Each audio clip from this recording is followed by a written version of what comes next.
जैसे बताया गया, भारतीय विचार मंच के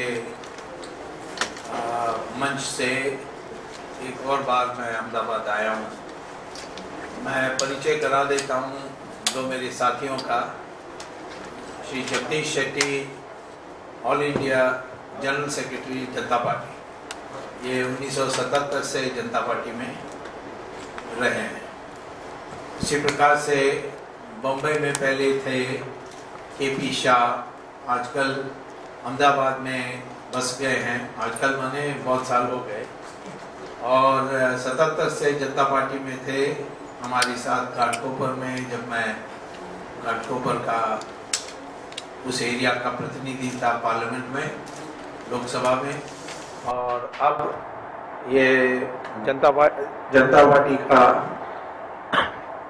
गुजरात प्रदेश की अध्यक्ष हैं। भ्रष्टाचार की समस्या को हल करने के लिए देश में बाबा रामदेव ने जनता को जुटाने के लिए कोशिश की, आम पब्लिक को साथ लाने के लिए कोशिश की। मीटिंग्स कर रहे हैं, पदयात्रा कर रहे हैं, पूर्ण रूप से लगे हुए हैं। और दूसरे तौर पर अन्ना हजारे नए कानून बनाने में जोर दे रहे हैं। एक जन लोकपाल बिल को इम्प्लीमेंट कराने के लिए, उसको क्रियान्वित कराने के लिए जोर दे रहे हैं। तो चंद लोगों ने, मेरे मित्र लोगों ने, जो पहले सरकार के बड़े वरिष्ठ पद में थे, जो आज भी प्रोफेसर्स हैं या किसी महत्वपूर्ण पद में हैं, वो इकट्ठे हुए और उन्होंने कहा कि इन दोनों मूवमेंट के साथ किससे होनी चाहिए। मैंने कहा ज़्यादा अच्छा है कि हम एक और नया आयाम खोलें। वो है कि आज हमें नए कानून ना मिले, परवाह नहीं, आज के कानून में ही उसको उपयोग करके थोड़ी देरी हो सकती है, लेकिन लोगों को सजा देने के लिए हम सक्षम हैं और वही हम करनी चाहिए। और इसीलिए 2G में हमने आज के वर्तमान कानून में एक्शन लेकर दिखाया है। और अब इसको आगे बढ़ाने के लिए, इस आयाम में आगे बढ़ाने के लिए हमने एक नई कमेटी बनाई है जिसका नाम है action committee against corruption in India. तो 3 आयाम पर आज भ्रष्टाचार का विरुद्ध में आंदोलन चल रही है। एक बाबा रामदेव का, दूसरा अन्ना हजारे का, और तीसरा इस कमेटी के जरिए से। और हमने ये फैसला किया है कि अभी तक आज के कानून के प्रयोग करके विदेश में जो बैंक अकाउंट्स में पैसा है उसको वापस लाने के लिए कोई प्रयास नहीं हुई है। जो भी कुछ हुआ है वो ये है कि जर्मनी ने कई खाते को खोल कर की जानकारी ली, उसको दिया है भारत सरकार को, या फ्रांस ने अभी हांगकांग शंघाई बैंक का दिया है। इस तरीके से मटेरियल आई है और उसी पर ज़्यादा ध्यान केंद्रित है। हम चाहते हैं कि हम सीधा संपर्क करें इन देशों की सरकार से और अकाउंट की विवरण ढूंढने के लिए कदम उठाएं। तो इसीलिए हमने सारा कानून का अध्ययन करके इस राय पर पहुंचे हैं कि पहले हम लोगों को CBI के पास जाकर एक FIR दर्ज करनी चाहिए। और FIR में कहना चाहिए कि अपराध हुआ है, ये अपराध है कि हमारे देश की पैसे विदेशी बैंकों में जमा है और अनजाने व्यक्तियों ने ये किया है। तो CBI FIR जब दर्ज होती है उसमें नाम किसी का देने आवश्यक नहीं है, अपराध का विवरण देने की आवश्यकता है। तो अपराध का विवरण देकर हम सीबीआई से कहेंगे कि आप एफआईआर दर्ज करिए। ये 28 तारीख को हमारी कमेटी जाने वाली है, जिसका नेतृत्व मैं करूंगा, मैं उसकी चेयरमैन हूं। और यदि सीबीआई नहीं करती है तो फिर हम कोर्ट में जाकर कहेंगे कि सीबीआई को आप आदेश दीजिए कि ये एफआईआर दर्ज करें। एफआईआर दर्ज होने के बाद हम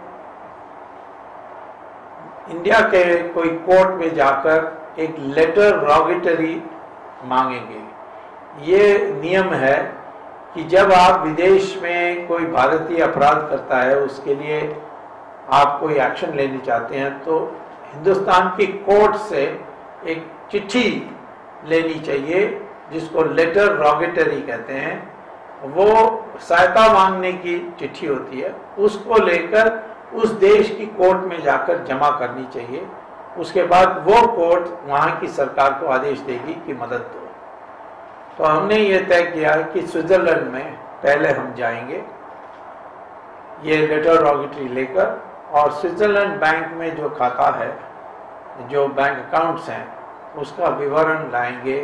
ये हमारी कमेटी का फैसला है और मैं समझता हूँ इससे जो सरकार नहीं कर पा रही है और कर भी नहीं चाहती है, वो हम कर सकेंगे।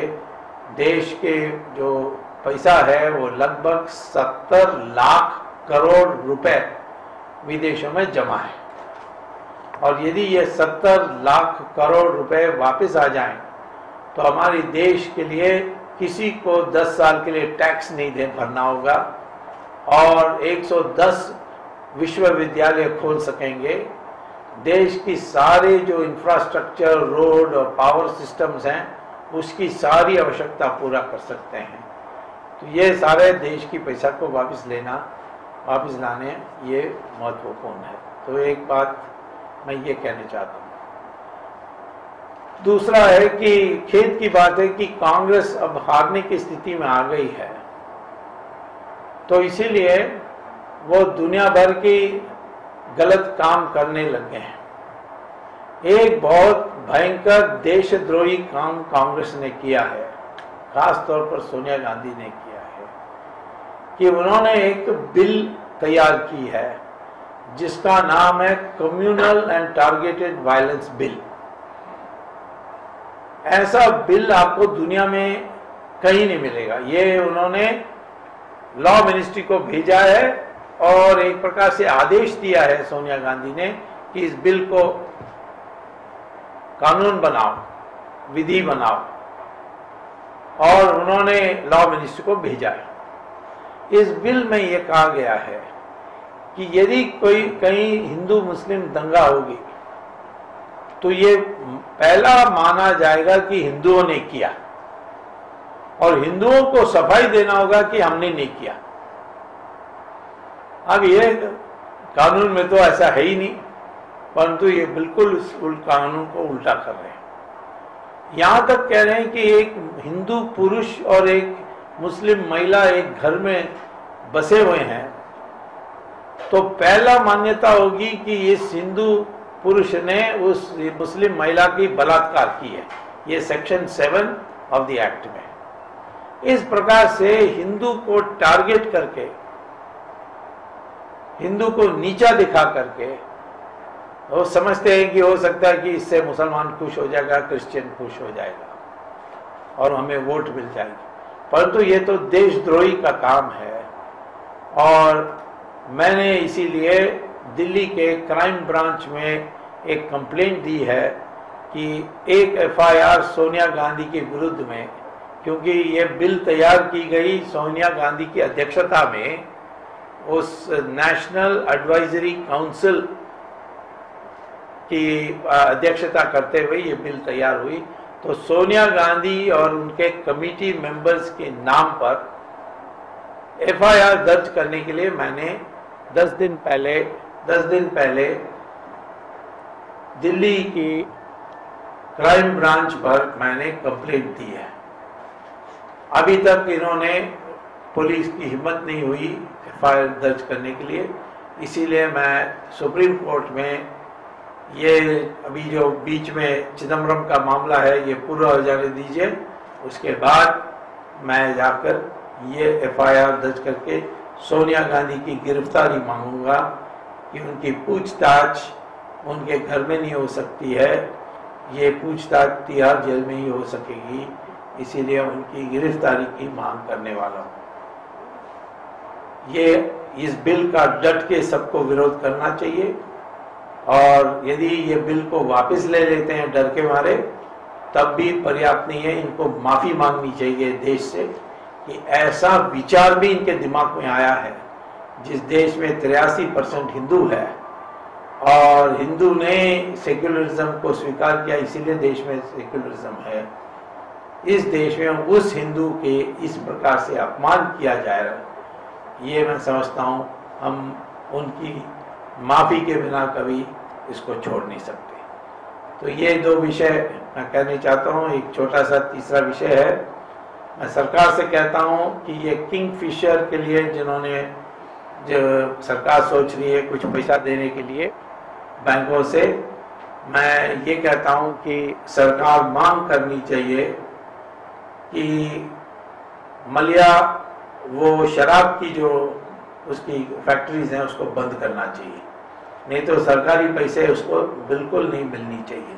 बैंक माने सरकारी पैसा, क्योंकि बैंक सब राष्ट्रीयकृत बैंक हैं, इसीलिए जब तक ये आश्वासन देकर क्रियान्वित नहीं करते हैं कि इसकी जो सारी शराब की जो कारखाने हैं उसको बंद नहीं करेंगे, तब तक सरकार को 1 रुपया किंगफिशर को मदद करने के लिए नहीं देनी चाहिए।